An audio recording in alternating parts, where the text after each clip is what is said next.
সম্মানিত ভিউয়ার্স, আসসালামু আলাইকুম। সবাই কেমন আছেন? আশা করছি সবাই অনেক ভালো আছেন। নতুন আরও একটি ভিডিওতে আপনাদের সবাইকে জানাই স্বাগতম। আজকে আমি কথা বলবো রাসেল ভাইপার সাপ নিয়ে।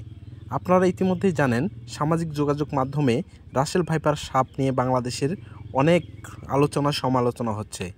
বিস্তারিত জানতে পুরো ভিডিও স্কিপ না করে দেখতে থাকুন এবং আমার চ্যানেলটিকে সবাই সাবস্ক্রাইব করুন এবং পাশে থাকা বেল আইকনটি বাজিয়ে দিন। বাংলাদেশের বেশ কিছু জেলায় রাসেল ভাইপার সাপ নিয়ে আতঙ্ক ছড়িয়ে পড়েছে। রাসেল ভাইপার সাপ বাংলাদেশের চন্দ্রবোড়া বা উলুবোড়া নামে পরিচিত। রাসেল ভাইপার সাপ নিয়ে গ্রাম অঞ্চলে ভয় ও উদ্বেগের সত্যি কি কোনো কারণ আছে? পরিস্থিতি এমন এক পর্যায়ে পৌঁছেছে, রাসেল ভাইপার সাপ মেরে ফেলার প্রচারণাও চালানো হচ্ছে। সামাজিক যোগাযোগ মাধ্যমে বিষয়টি নিয়ে অনেকভাবে উদ্বেগ প্রকাশ করেছে। অনেকে প্রচার করেছে যে সাপটি কামড় দিলে দ্রুত মানুষের মৃত্যু হয়। এমন অবস্থায় ফরিদপুরের একজন রাজনীতিবিদ প্রকাশ্যে ঘোষণা দিয়েছেন যে রাসেল ভাইপার সাপ মারতে পারলে প্রতিটির জন্য 50,000 টাকা পুরস্কার দেওয়া হবে। অনেকে বলছেন রাসেল ভাইপার সাপ খুব দ্রুত বংশ বিস্তার করে, ফলে সহসা বাংলাদেশের গ্রাম অঞ্চলে এই সাপের আধিক্য মানুষের জন্য হুমকি তৈরি করবে।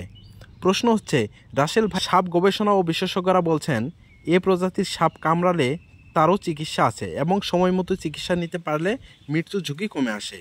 বেসরকারি সংস্থা deep ecology and snake conservation foundation বলছে, রাসেলস ভাইপার মোটেও দেশের সবচেয়ে বিষধর কিংবা প্রাণঘাতী সাপ নয়, বরং দেশে প্রতি বছর সাপের কামড়ে যত লোক মারা যায় তার অর্ধেকই মারা যায় পাতিকেউটে সাপের কামড়ে।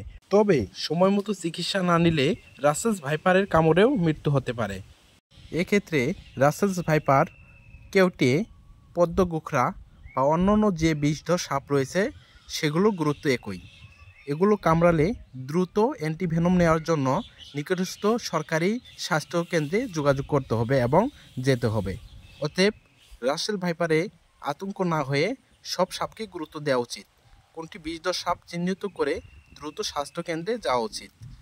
তাই আতঙ্ক না হয়ে সবাই সচেতন হই।